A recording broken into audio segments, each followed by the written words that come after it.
thực sự anh sẽ chọn cái mà anh có thể nó sẽ truyền cảm hứng để anh có thể viết một cái bài hát nào đó mới. Thì cái mà anh chọn chính là Hey guys, welcome back to the studio. We have our good friend Hung from the band Lille Quinn in to test some guitars and amps.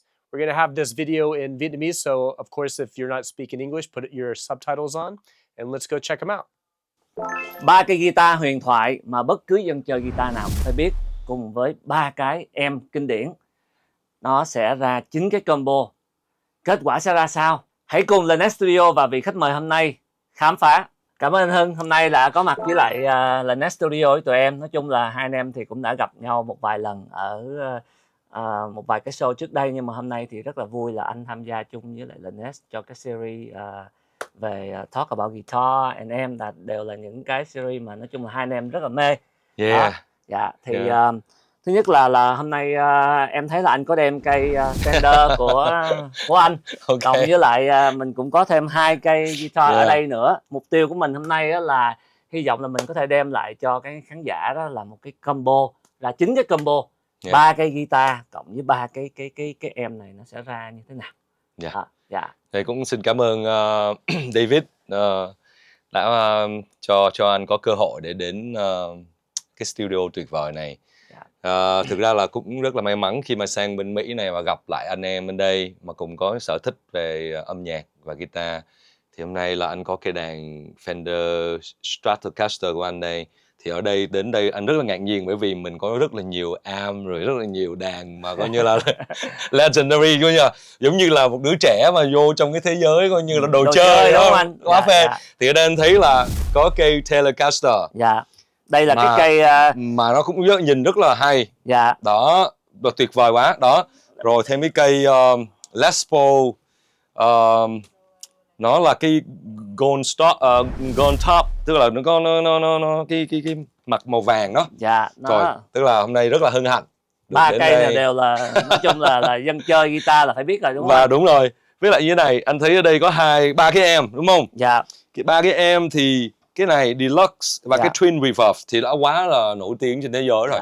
Anh nghĩ là bên Việt Nam thì anh em, những người mà mê tiếng guitar Fender á, anh nghĩ là ai cũng biết cái này hết trơn á. Tức là cái Deluxe với lại cái Twin Reverb. Và cái danh tiếng của nó thì không cần phải nói nữa rồi. Nó quá tuyệt vời rồi. Còn này thì lần đầu tiên anh biết, anh không hề biết về cái amp này. Đó, thì không biết nó là cái gì thì David có thể giới thiệu cho mọi người. Mà nhìn nó quá là đẹp. Nhìn nó quá đẹp. Thằng này nhìn nó nổi quá cho nó nói cuối đi. Ok. Thằng này á là cây này là năm 1000, cái em này là 1958, nó là một cái vintage em. Đó mà em cũng nói chung là em với lại anh bạn của em là anh Kevin đó, người làm chung studio, cũng đi săn rồi.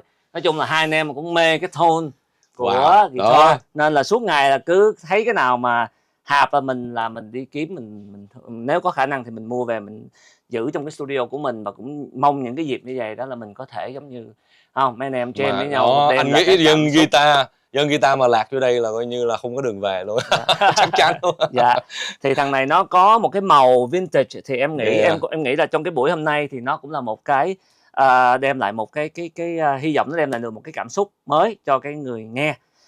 Cây này thì anh cũng đã giới thiệu rồi, rất là phổ biến không? Dân chơi nó đã là đi xuyên suốt cái hành trình về âm nhạc, đặc biệt nếu ai chơi Fender. Đúng. Còn cái anh này á thì nó là một cái bản clone của cái em Dumble. Dumble cũng là một trong những cái guitar em mà nó nói chung là nó khá hiếm, mà những cái dân chơi guitar đặc biệt là bên mảng Gibson hoặc là cả Fender. Nói chung là cái đặc biệt hôm nay là tại vì nó có thể chơi được cả cây đàn bên đàn Gibson mà cũng chơi được cả bên phía Fender, nên hôm nay nó cũng là một cái thú vị. Ồ, mà lần đầu tiên anh được nghe cái tên nó là Dumble hả? Dạ, nó Dumble thì có gì em sẽ để cái tiểu sử của nó trong cái phần description của cái kênh này, tại vì nó cũng hơi dài dòng nhưng mà hấp dẫn lắm. Mình cũng háo hức là mình sẽ nghe cái tiếng nó như thế nào. So bây giờ là mình sẽ chơi cây Strat này để vào trong cái amp Lee Deluxe, Fender Deluxe. Tại vì với anh là vừa là hát và vừa chơi guitar, thành ra mình chỉ có 2 cái lối đánh. Một là mình đánh cò hát thôi, và 2 là mình đánh một chút nốt gọi là solo một chút đó, chứ không phải là như những tay guitar khác là họ sẽ có thể đánh mà nó đa dạng hơn, đệm cho ca sĩ, rồi họ đánh instrumental ở đa thể loại, rất là nhiều thể loại như pop, rock hay là cái gì đó. Thì nếu như mà có những cái buổi mà Gear Talk á, mà nó kỹ hơn á, thì anh nghĩ là sẽ rất là tuyệt vời và mọi người đều trông đợi cái đó. Đó, vậy thì đầu tiên sẽ là cây Strat đi vào cây Deluxe Fender.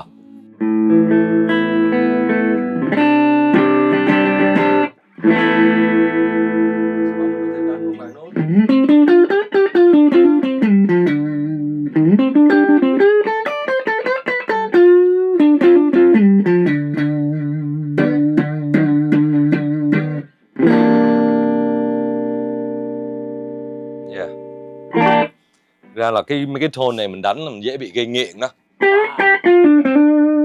Phê quá. Em để cái tiếng, ví dụ như mình đánh nó có nhiều cái tiếng bass thì nó rất là ngọt ngào. Khi mà mình chuyển qua cái trap á, nó có cái độ gần của nó.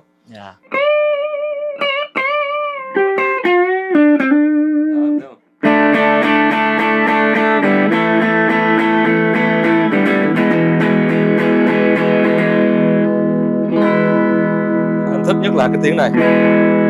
Cái tiếng nó hơi đục một chút để em đánh co.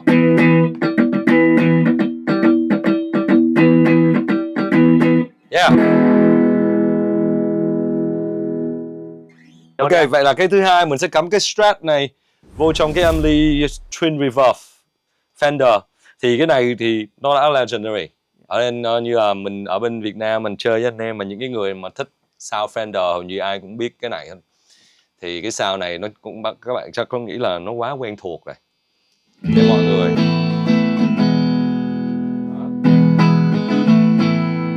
Âm thanh này rất là khác cái kia theo mình thôi, tức là theo cái cảm nhận. Nó cái tiếng nó nhiều cái chép hơn, sáng nó sáng hơn, nó choang hơn. Nó có một cái lực.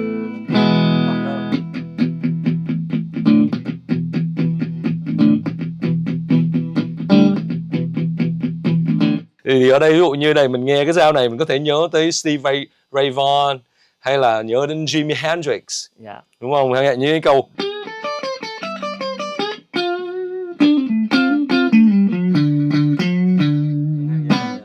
chẳng hạn như vậy, đúng không? Mình thì cũng không thuộc nhiều câu, nhưng mà đó.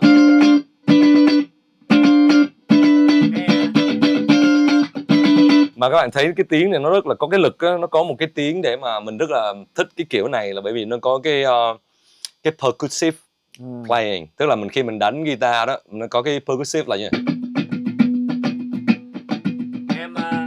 Em nghe tiếng Fender lúc nào nó cũng vui nhộn, nghe nó lúc nào nó cũng đúng, phấn khích hết. Đúng. Đó, tức là nó nó khác hẳn những cái Gibson, nó là một cái dòng khác. Đúng. Gibson nó có cái độ ngầu, cái độ dày của nó. Đúng nhưng rồi. mà Fender nó luôn có một cái sự phấn khích. Đúng rồi. Mà đúng vậy, tức là anh đồng ý hoàn toàn với cái cách đó. Tức là mình không có nói nhiều về cái gọi là cái tính kỹ thuật hoặc là tính học thuật, nhưng mà mình chỉ nói về cái cảm xúc của cái người chơi nhạc thôi. Thì Fender nó luôn luôn mang đến một cái cảm giác nó rất là phấn khích.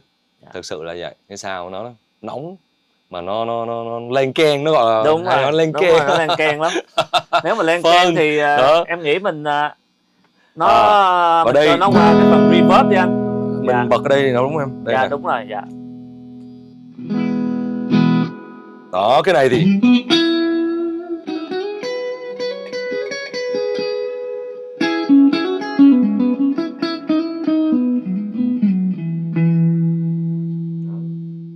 Sắp tới là cũng sẽ bật mí nhẹ là chắc là anh Hưng cũng đang ấp ủ một cái sẽ ra một số bài mà nó đi kèm với một cái số thích tone đặc biệt. Mình luôn luôn, tại vì đối với mình là luôn luôn cái việc mà ấp ủ trong lòng á. Chỉ có là làm sao mình có đủ duyên á thì mình sẽ làm nhạc, thực sự là như vậy. Nó luôn luôn nó giống như cuộc đời của mình rồi, mình lỡ bị vướng vô cái cơn nghiện này đó. Ok, bây giờ mình sẽ cắm cái đàn Strat này vào cho cái ampli Blue Door Drive Amplifier này. Đây là lần đầu tiên mình được nghe thấy cái tên một cái ampli mình nó rất là đẹp. Mà nghe David nói là đã phải đợi 2 năm để mà cái người lắp cái này họ làm cho David. Nó quá tuyệt vời, mình cứ thử nó. Rất là tuyệt vời. Âm thanh và drive. Beautiful drive.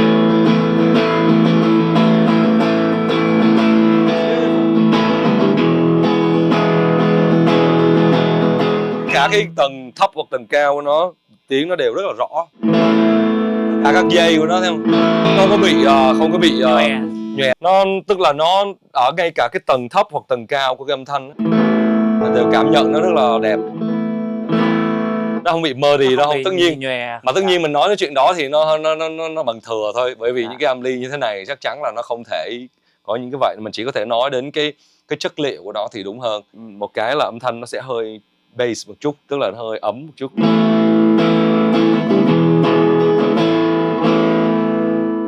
Sau khi mà anh thử 3 cái rồi thì anh Hưng thấy cái cảm nhận anh sao?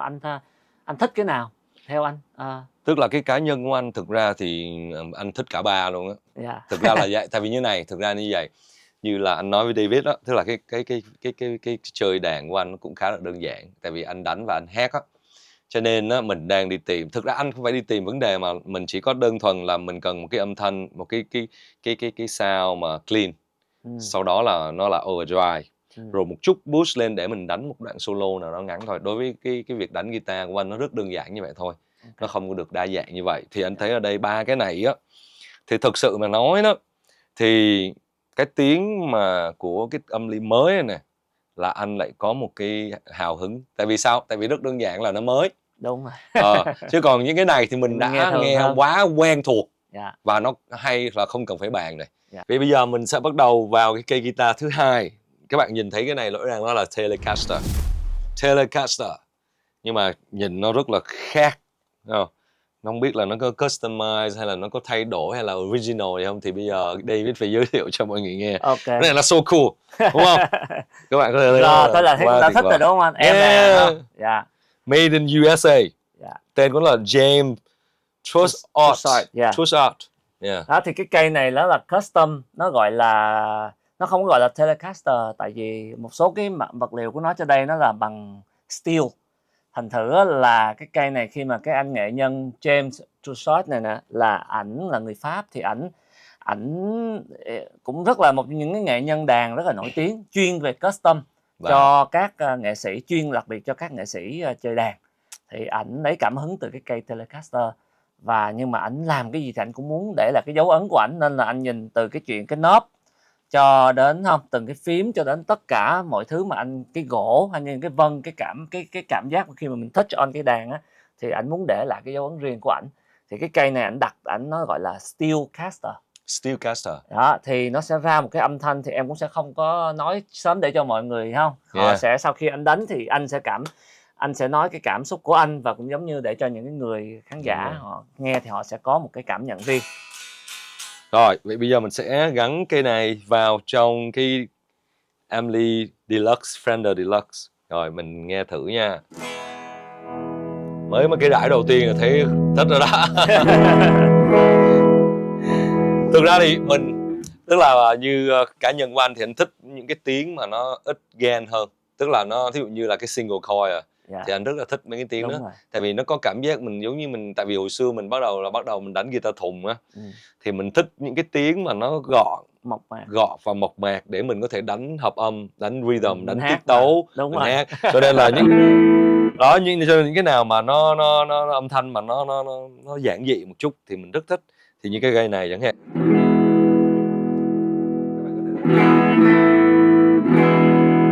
Và khi mình đánh nốt chẳng hạn,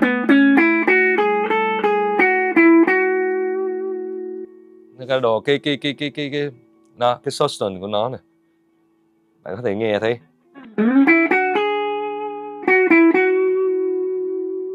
Đó, cái độ sustain nó là quá tuyệt vời. Và ở đây mình thích nhất là cái này nè. Đúng rồi, nó split cái coil. Rồi, vậy bây giờ cái tiếp theo là mình sẽ gắn cái guitar gọi là Steelcaster này. Steelcaster, cái tên quá hay. Qua cái âm ly này. Bởi vậy rõ ràng là toàn là huyền thoại không ha, thấy không? Bây giờ để xem thử nó kêu làm sao nha. Rồi ơi, thấy không? Này đúng steel rồi.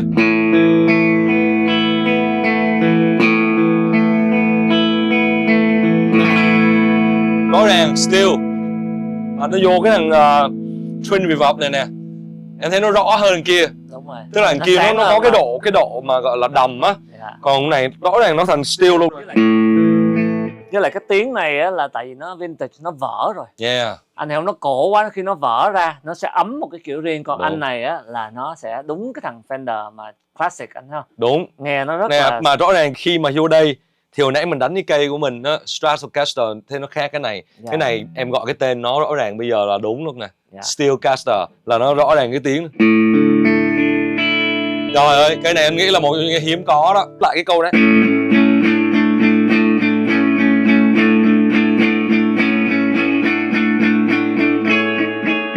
Thấy rõ ràng cái này nó sẽ không hiệu quả bằng cái kia nếu mà đánh cái riff kiểu vậy. Đó, cái này đúng, cái này thì nếu như mà để bây giờ thử cái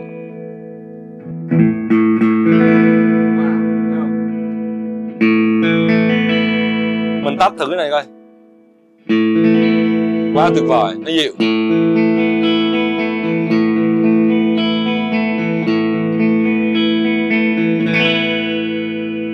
Rồi mình thử nốt.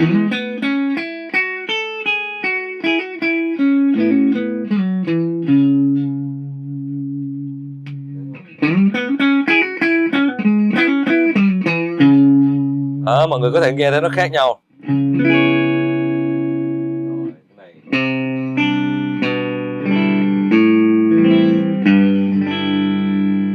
Quá là tuyệt vời, nhưng mà bao giờ anh cũng thích cái này hết. Thích cái tách này. Tách ra hơn. Nó không có quá nhiều cái độ mà gọi là chói á. Tức là mình muốn cái âm thanh dịu và nó thật là đơn giản thôi. Đó thì nó rất là hơn. Đúng rồi. Và mình nó gần với cái đàn thùng hơn. Hai cái em này với cái mình đi cái combo này á, thì anh khi anh đánh ra thì cái tiếng gì anh có nghĩ tới, hoặc là nó tạo cho anh liên tưởng tới một cái nghệ sĩ nào đánh cái này chưa, hay như thế nào, một cảm xúc như thế nào? Em thấy cái guitar này nè đi với cái am này, thằng Deluxe đó thì nó có một cái chất một thô mà anh rất là thích cái đó, thì anh làm anh liên tưởng đến Kings of Leon. Thì anh nghĩ là cái này rất là hay đối với ai mà có thể muốn tìm một cái cảm hứng mới để mà mình có thể viết một cái bài hát nào đó mà nó có cái chất này. Có thể là mình rải hợp âm, hoặc là mình có thể có những cái effects để mà mình đánh những cái nốt.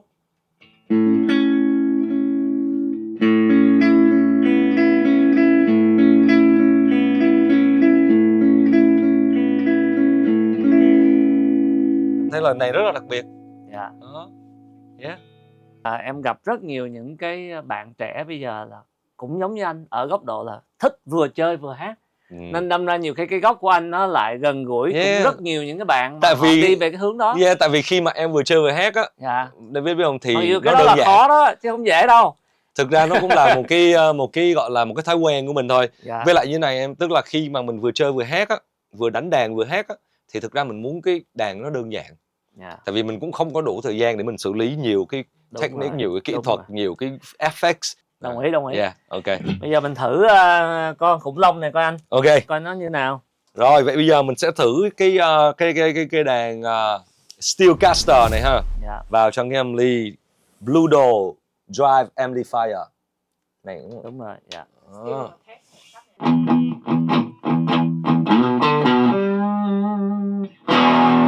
Dã man quá. Em thấy là em thích tiếng này. Dã man quá. Con này kinh khủng quá em ơi. Nhưng mà nó không phải dòng của anh này.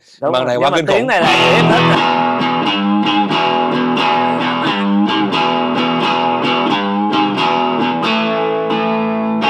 Âm thanh nó kinh khủng quá, bạo lực quá. Anh đánh cái tiếng này với lại anh cầm cây đàn này, em tưởng tượng là bộ phim Mad Max. Cái cảnh với lại vô là Mad Max phải có nhiều gen hơn. Đúng không? Nó dã man lắm. Dã man, này dã man quá thiệt. Nó vô cái này công nhận nó khác ghê quá, em hiểu không? Thấy không?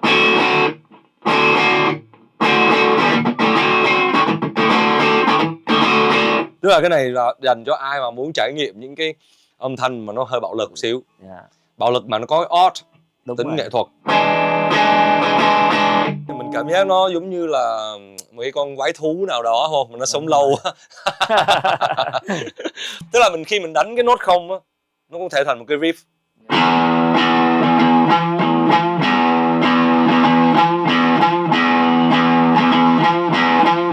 Đúng rồi, nó rất là khác lại Nè, với khác. cái dòng truyền thống mình hay Chính nghe. xác. Đúng không anh? Cái âm thanh của cái cây đàn Nó này quái thiệt á. rõ ràng khi Đúng mà rồi. vào trong mấy cái này mà em dùng cây đàn bình thường, tức là nó là standard giống như cây của anh á, Dạ, thì nó ra những cái âm thanh standard rất là rõ. đúng rồi.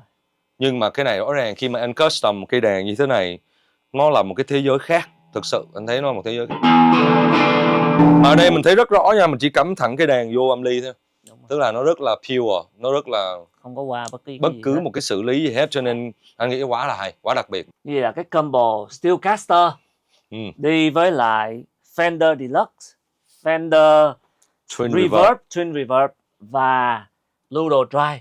Yeah. Thì anh Hưng thích cái combo nào nhất, ưng tai nhất? Thì đó, như hồi nãy anh nói David đó, nếu mà nói thực ra mà là thích á, thì là mình thích hết á. Dân nghiện guitar mà. Đúng rồi. Nhưng mà nếu mà thực sự mà nói, nếu có một cái gì đó để mà point out, chỉ ra, nó đặc biệt ra, và mình ưng tai, không? Thì anh nghĩ là thằng này. Anh sẽ thích thằng này đi với lại Twin Reverb amp. Vì nó tạo ra một cái âm thanh như nãy David nghe đó, em thấy nó giống như là một cái, rõ ràng là một cái khối sắt thép. Em thấy không? Nhưng mà cái khối sắt thép đó rõ ràng là nó anh với anh thôi nha, là nó có trật tự nha, chứ không phải là một cái cục sắt mà kiểu như tùm lum tà la, không phải. Nó rất đặc biệt. Nên mà nếu mà có cơ hội thì anh sẽ thử đánh Steelcaster này với cái Twin Reverb amp của Fender, để biết đâu mình sẽ tạo ra một cái gọi là một cái riff hay một cái chord progression nào đó mà đặc biệt. 3 cái combo cuối của cái video ngày hôm nay á sẽ được chơi bằng cây Gibson Goldtop. Đó thì cái cây này á, chắc chắn những người mê guitar là chắc chắn là cũng đều sẽ biết cái lịch sử của nó. Riêng đây là cái cây mà David, nói chung là gọi là tiếng thì là David thích nhất tiếng này về Gibson. Đó thì hôm nay á, là cũng muốn feature trong cái buổi hôm nay là bởi vì anh Hưng á, là ảnh là trước giờ là ảnh chỉ chơi Fender thôi. Thì ở đây trước giờ 6 cái combo trước đây á, là đã đánh bằng 2 cây Fender. Thì cái cây này á, là nó sẽ hy vọng là để coi anh Hưng ảnh sẽ ra một cái cảm xúc nó như thế nào, anh sẽ có cái cảm giác như thế nào. Thì đây anh Hưng, hôm nay anh phá cách một bữa đi, thử coi là thực ra David biết không, anh cũng có một cây Les Paul, nhưng mà rõ ràng, nhưng mà em nói đúng, tức là trước giờ anh ít đánh lắm. Tại vì thực ra như anh nói nhiều rồi đó, tức là mình đánh, khi mà mình đánh và hát đó, thì mình muốn chọn cái cây nào mà nó đơn giản để mà mình có thể vừa đánh vừa hát, nó đơn giản dễ dàng. Còn Les Paul thường cái âm thanh nó rất là đặc biệt, nó không có dùng cho nhiều bài được. Đúng rồi. Đó, cho nên là anh trước giờ anh cũng có một cái Les Paul ở nhà, nhưng mà thực sự anh gần như là không dùng nó, chỉ có thể dùng nó trong thu âm hay cái gì đó thôi. Chứ còn đánh live là anh chỉ Fender thôi. Nhưng mà hôm nay khi mà ở đây á, anh nhìn thấy cái này thôi anh đã thấy thích rồi. Tại vì nó cùng một cái kiểu, cái này nó relic hay là nó là cũng là relic anh, Heavy Age relic. Ok. Thường thì là cái Goldtop thì nó sẽ nếu đúng là nó sẽ xài, nếu mà theo mà em nghiên cứu thì nó sẽ xài P90 pickup. Tại vì thường Goldtop là nó chỉ sản xuất, theo em nhớ là nó chỉ sản xuất tới 56 hay 58 gì đó. Thì em sẽ đính chính lại sau. Nhưng mà sau đó tức là chỉ có ở trong thập niên 60, 50, 60. Đó thì cái khúc đó là cái khúc mà anh này anh nổi nhất. Mà nhưng mà đây là nó cũng là một cái combo mà nhiều dân chơi họ rất là thích, tại họ rất là thích cái màu Goldtop. Mà họ lại thích cái humbucker. Nên là em cũng rất là cũng đúng á. Anh là không thích humbucker, thực sự là không thích nha. Anh chỉ thích single coil, nó đơn giản vậy thôi. Nhưng mà hôm nay tất nhiên mình sẽ thử. Này nhìn nó quá đẹp, quá tuyệt vời. Anh nghĩ chắc chắn là sound nó sẽ đặc biệt. Nói gì? Rồi. Đây. Rồi vậy bây giờ mình thử cái này thập niên 60. Cái đàn này ngưng sản xuất vào khoảng thập niên 60. Và cái ampli này cũng là thập niên 60. Vậy là mình thử nghe cái âm thanh của những năm 60 rồi nó sẽ như thế nào nha. Chính xác.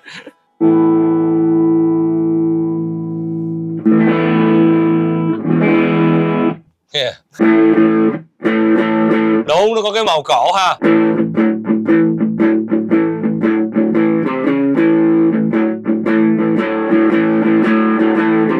Cái đàn này cũng cái gain nó ít đó.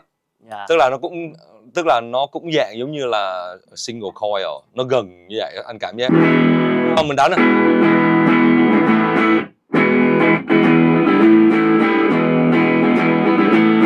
Nghe thấy rõ ràng mấy cái này thì rõ ràng là sẽ phải nhớ đến kiểu giống như là The Beatles hay là Led Zeppelin, Dạ, đúng không? đúng rồi. Hoặc là những cái ban nhạc Mỹ như là band The Kite.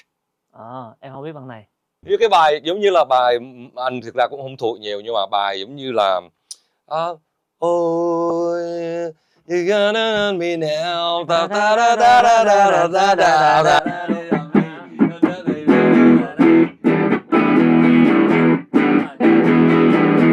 Cái đó cái sao mà tất nhiên khi mà mình nghe cái này rõ ràng nó gợi nhắc thập niên 60 thật sự như vậy. Tại vì về sau này thì những cái CD họ làm nó cái âm thanh nó đã khác đi. Nhạc rock của những nó tới bây giờ thập niên coi như là qua thế kỷ 21 rồi, nó rất khác.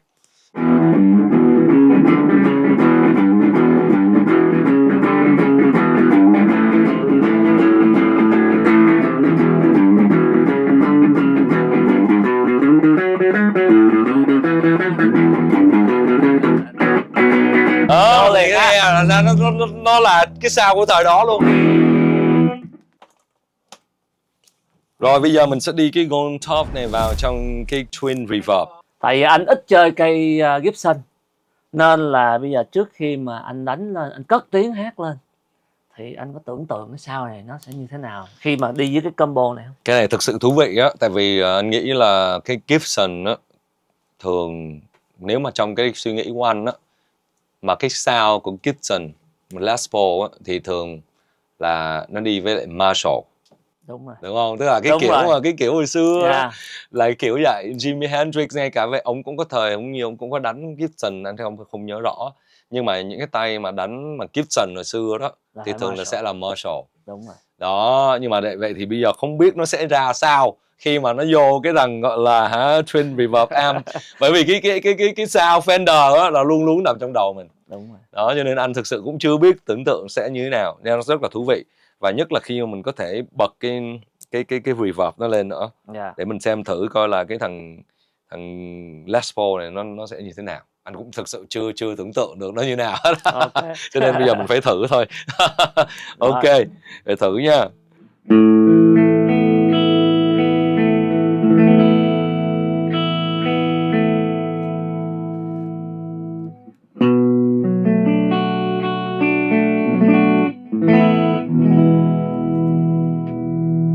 Đó, mình sẽ thấy ba cái hệ, một cái là nó tiếng nó về bass nhiều, một cái nó ở giữa, và cái này. Thì bây giờ thí dụ như mình đánh cái này,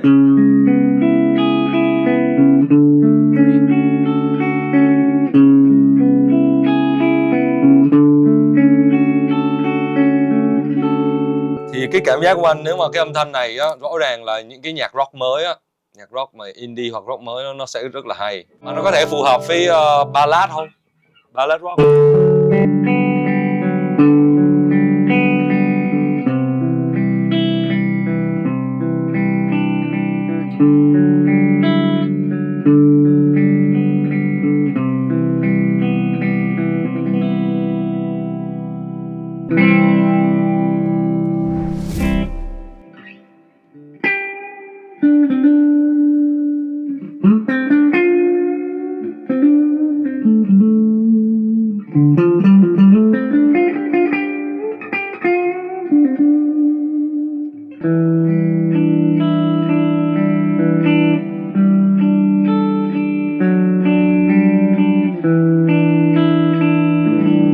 Nghe nó có vẻ già đời hơn. Dạ đúng rồi. Đúng không? Nó hay lắm. Nó có cái độ cái sound nó mập á. Đúng rồi, nó phát. Đúng rồi. Phát. Chững chạc đúng không? Mình gọi nó giống như sound chững chạc hơn Fender. Nó chững chạc hơn. Nhưng mà Fender đó nó có cái độ trẻ trung rồi, nó kiểu như là nó sinh tưng hơn. sinh động. Còn này nó có độ đậm. Này có vẻ giống như là một quý ông đang coi như là với một chai rượu bên cạnh đó, đúng không? Kiểu vậy. Có vẻ là vô nhạc này là nhạc có vẻ giờ là nhạc whisky. Yeah. đúng không? Hoặc Thì là ông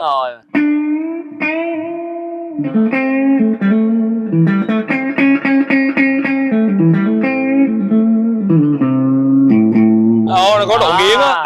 Anh em nào mà nghe anh Hưng đánh cái này xong mà muốn cầm ly whisky lên thì cứ thoải mái. Ồ, này là mình nhớ đến Mark Knopfler quá. À, Đúng không em? anh đó lấy bóng tay không à? Đó, đúng rồi. Ồ, cái này đúng rồi. Ai mà đánh bằng cái ngón tay á Đúng rồi. thì anh nghĩ là hay đấy.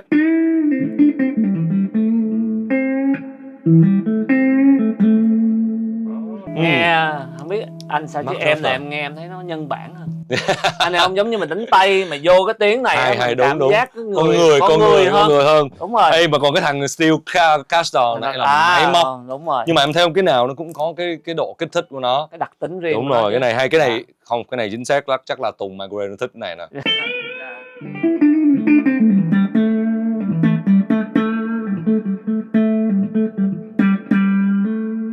Hay lắm. Nó có độ nghiến.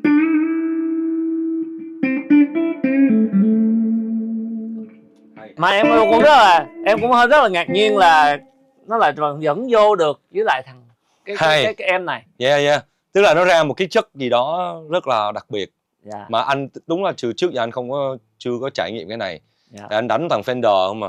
Với lại cũng ít khi nào mình đánh cái kiểu mà blues mà chậm. Này bên Việt Nam thì nhiều anh em muốn hay lắm á.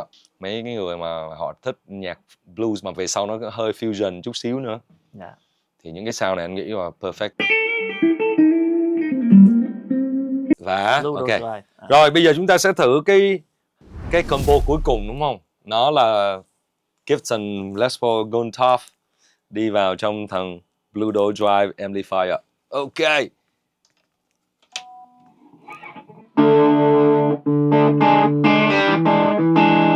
Thằng này rõ ràng là em thấy rõ ràng nó là thập niên 60. Đúng rồi. Đúng không? Yeah. Ngay cả nó vào một cái ampli mới, cái đời kiểu dạng như là nó mới đó, nhưng mà cái sound nó rất là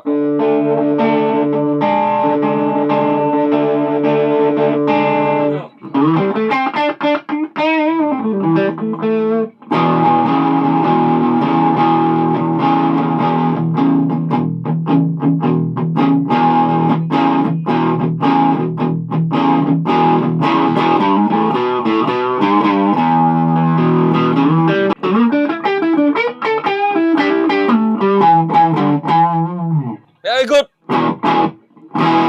Cái này đơn giản lắm. Cái này thì anh chỉ nghĩ ngay đến là nếu như mà anh em nào mà mới á có thể dùng một retro Retro. Yeah, để mình tạo ra một cái không gian hoài cổ đó. Đúng rồi. Thì nếu như mà mình dùng cái Gold Top này chắc chắn là sẽ hoài cổ. Hoài cổ nhưng mà nó lại mang dáng dấp hiện đại nha. Chứ nó không phải hoài cổ theo kiểu mà mình lại đánh cover hay là mình tạo hoàn toàn cái mood mà hồi xưa. Không phải, em thấy rất rõ âm thanh này. Nó vừa mới vừa cũ. Anh cảm giác vậy.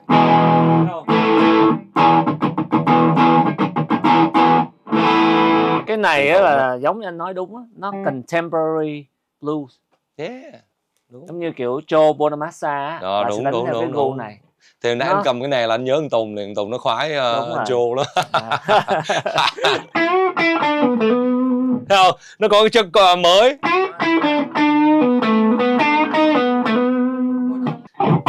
Thì mình có thể tóm gọn lại, anh thấy rằng cái việc mà ví dụ như bây giờ mình dùng cái thằng Gibson Les Paul Gold Top này, anh thực ra anh chưa bao giờ trải nghiệm cái thằng Les Paul nhiều. Yeah. Thì đối với anh khi mà đánh vào cái đó rõ ràng là cái âm thanh trở lại thập niên 60 luôn. Đối với anh đó. Yeah. Còn khi mà chuyển qua thằng này cái là mình cảm giác mình mang thập niên 60 lại bây giờ. Thời bây giờ, đúng không? Đúng nó rồi. Có một cái chất hoài cổ, nó có một cái chất hiện đại trong cái nỗi nhớ về hồi xưa đó. Rất đặc biệt, thực ra anh thấy rất đặc biệt. Đó, mình có thể thấy được cái sự anh Hưng nói câu đó hay á, tại vì em nghĩ là cái đó cũng là chính xác, cũng là một cái cảm xúc mà nhiều khi mình không biết diễn tả nó như thế nào. Thì đúng, cái câu mà anh diễn tả anh như vậy cũng học của ai đó thôi chứ còn anh dạ. Yeah, vậy thì như vậy thì hôm nay là mình đã đánh thử 3 cái đàn với lại 3 cái em, 9 cái combo. Thì em biết là em thích cái combo nào nhất rồi đó. Nhưng mà em muốn, trước khi em nói cái của em thì em muốn nghe anh Hưng, riêng anh thì anh thích cái combo nào nhất nếu như anh phải chọn một cái? Nếu mà chọn một cái ha, Dạ. nếu chọn một cái thực sự anh sẽ chọn cái mà anh có thể nó sẽ truyền cảm hứng để anh có thể viết một cái bài hát nào đó mới. Thì cái mà anh chọn chính là thằng Steelcaster đi với thằng Twin Reverb. Bởi vì đối với anh nó lạ quá đi. Nó tạo ra một cái âm thanh sắt thép mà nó có thể gọi là nó giống như hồi nãy David có nói đến Mad Max á. Đúng rồi. Cái Mad Max nó có một cái lạ đó là chính là cái việc mà em nhìn thấy một cái sự cổ điển mà trong cái hiện đại đó. Một cái em nhìn Mad Max trong cái phim Mad Max nó giống như là trở về hồi xưa, nhưng thực ra nó không phải xưa mà là tương lai của nhân loại, là tận thế không ra mấy cái đó, hiểu không? Thì cái mà Steelcaster đối với anh nó là một cái combo đặc biệt với thằng Twin Reverb. Anh sẽ thử nó để anh có thể viết một cái bài hát nào mà có cái tính chất tương lai. Tại bây giờ thực sự anh rất thích Nine Inch Nails. Đúng rồi. Nhiều và khi đó là cái duyên mà sắp tới nhiều khi nó là đang đi đúng với cái hướng của anh. Nhưng mà có lẽ là với cái góc độ của một người chơi guitar và chơi và luôn viết bài hát, và mình luôn tìm một cái nguồn cảm hứng á, đúng rồi, thì anh sẽ chọn như thế. Vậy thì còn combo của em thì là cái gì? Tại vì em thích nghe nhạc blues. Đó, mà đặc biệt là trước giờ em rất là mê cái tiếng Gibson. Hay không biết tại sao mà cứ cái tiếng nó cất lên là nó dính với em thôi. Nên là khi mà anh chơi qua hai cái này là cái thường xuyên em nghe. Có nghĩa là tại vì em cũng mê nhạc của Joe Bonamassa. Rồi cái này thì nó quá là classic, thập niên 60 rồi. Rõ ràng. Nó nghe rất là thường xuyên. Chính xác. Rồi chưa nói nữa là hôm nay mình không có đánh cái Marshall, which is là nó cũng là một cái rất là classic, cái tiếng mà giống như anh đánh Fender với lại mấy cái chú này. Đúng rồi. Đó, thì em nghe nó thường và em rất là thích. Nhưng mà hôm nay cũng lại là một cái mới. Là cái anh này đi đánh với anh này. Mà đặc biệt là anh lại đánh theo kiểu rất là blues, mà mình đánh rất là kiểu bằng tính nhân bản, đánh bằng ngón tay nữa, thì nó cho mình mỗi cảm xúc rất là lạ, kiểu như là cái này nó đưa mình ra một cái đưa cái dòng suy nghĩ của mình nó đi về một cái chỗ khác nữa. Đó, nên là cái đó tự nhiên em rất là ấn tượng. Và em thì trong cái buổi hôm nay thì cái combo mà em lựa sẽ là Gold Top với lại Reverb. Hay quá. Như vậy là đã kết lại cái tập hôm nay với 9 cái combo mà anh Hưng với lại David cũng đã lựa ra mỗi người một cái combo mà ưa thích nhất. Thì xin cảm ơn mọi người đã đến xem cái tập này của kênh Lanet Studio. Hy vọng là mọi người cũng sẽ cho kênh biết được là cái combo ưa thích nhất của mọi người. Và don't forget là đừng có quên là like and comment and subscribe too cho cái kênh Lanet Studio. Và anh cũng xin cảm ơn David và mọi người đã cho một cái cơ hội đến để mà trải nghiệm những cái âm thanh mà thực sự đối với những người chơi guitar như Hưng là mơ ước để mà mình có thể được có một cái lúc nào đó trải nghiệm. Và cũng hy vọng là Lanet Studio sẽ tiếp tục có những cái buổi mà về như thế này, nhưng mà với những cái nghệ sĩ mà họ có những cái trải nghiệm, mà họ có những cái gọi là cái trải nghiệm về âm thanh nó chi tiết hơn nữa để mang đến nhiều cái thú vị hơn. Đó, thì rất cảm ơn mọi người đã chú ý lắng nghe cái chương trình hôm nay. Và xin cảm ơn mọi người. Xin chào. Xin chào mọi người.